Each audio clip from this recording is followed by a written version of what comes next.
I call Julianne Genter. Tēnā koe, Mr. Speaker. Thank you. It is a great pleasure to speak on this excellent member's bill introduced by my colleague, Dr. Russell Norman. Climate change is, as we all know, the greatest challenge facing human well-being. That is our well-being. That is the well-being of New Zealand families and of New Zealand businesses, as well as the well-being of people across the world. So climate change is real, and we know it is caused by certain activities that humans have engaged in just over the past few centuries. Bloomberg Businessweek, not well known for its extreme environmentalism, had on its cover page the week after Superstorm Sandy, I quote, "It's climate change, stupid." It is not a left-wing conspiracy. It is a well-understood result of digging up millions of years of stored fossil energy and burning it in a short period of time. Now, we in the Green Party live in the real world, unlike the government members. We understand that the world is changing, and we understand that we have to deal with this change. Climate change is not only a challenge, it's also an opportunity. It's an opportunity to do things smarter, and this bill is a good example of doing things smarter. So as we heard from my colleague, this bill is going to, in a very small way, support investment in clean industries, which are the growth industries of this century, by directing the New Zealand Superannuation Fund to consider environmental sustainability and climate change when making its investments.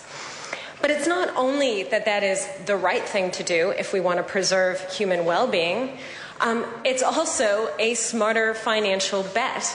If you accept that climate change is real, then it's obvious that humans are going to have to do something about it, and that sooner or later, fossil fuel industries will be in decline, and it is clean industries that will replace them. And it makes more sense if one is investing for the long term, for the future, to put our money in a place in those industries which are going to be successful in our lifetimes.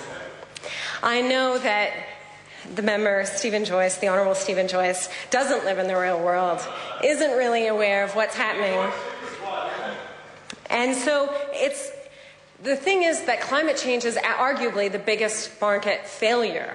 And because markets can only consider short-term profitability, that is the role of governments, democratically elected governments, to step in and give some long-term playing rules of engagement, so that we can make smarter investments that will allow us to thrive in the future, and that are actually not only better for the planet, but better for humans, better for our economic activity, better for those who are going to be drawing down from the New Zealand Superannuation Fund in the future.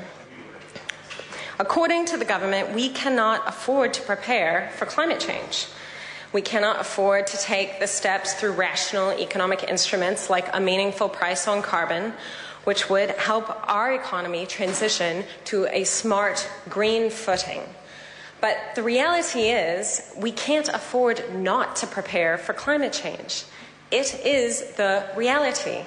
And it doesn't matter if there are a number of developing countries that haven't yet signed up to reduction targets, because the reality is that New Zealand's per capita emissions are the 5th worst in the world. And if we are going to survive and thrive in the clean, green economy of the future, we need to start taking steps now, and that requires government leadership. Unfortunately, we don't see any leadership of this sort from the government. We just see a denial of reality and a continuation of the same failed policies of the last century that will not help us to be successful in the future. And that is a real shame that the government is not going to support what is actually quite a logical bill introduced by my colleague tonight. I'm really sorry to see that. I commend this bill to the House. Thank you, Mr. Speaker. I call John Hayes. Mr. Speaker, I think the comments